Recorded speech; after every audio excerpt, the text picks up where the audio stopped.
si manatya jawabang bawah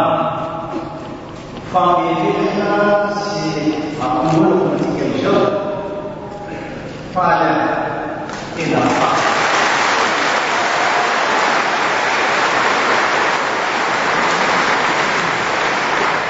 pada dia naik sampai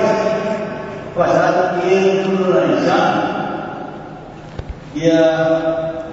atas kesalahan Allah ini perlu jangan fitnah lasai lalu dia rugi berapa pampat ini perlu jangan dia sambil menerima sambil cerita sambil berdoa baik suci ampunan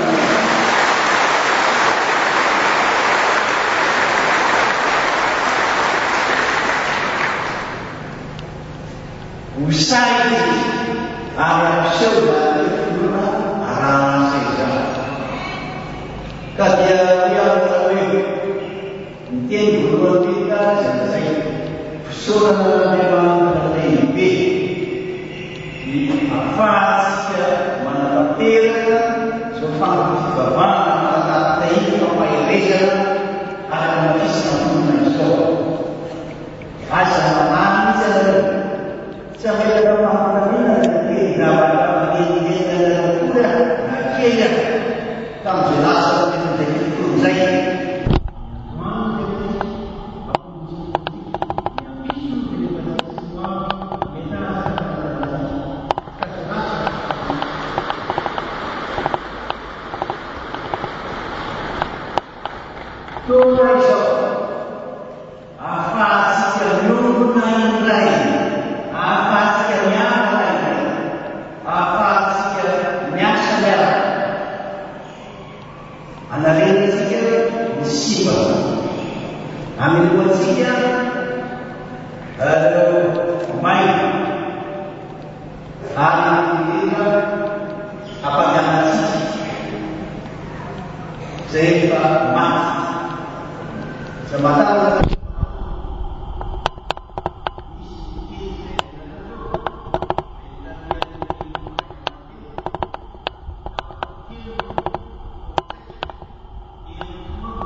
bulan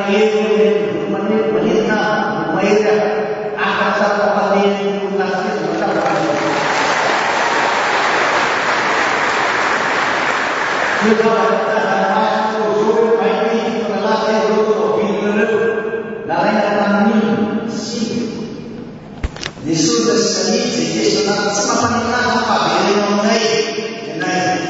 kita naik dari orang beliau naik.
Manila na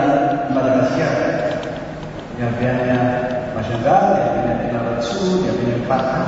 mungkin, dan dia nanti jadi, mesti kita rasa dia nah ini pasti sangat berarti siang ini masalah konstitusi pada posisi ambil apa nih karyanya mereka bah si tim dan banyak kata dulu mereka ya tuh ini apa nih itu bisa untuk sekolah si Michael itu lah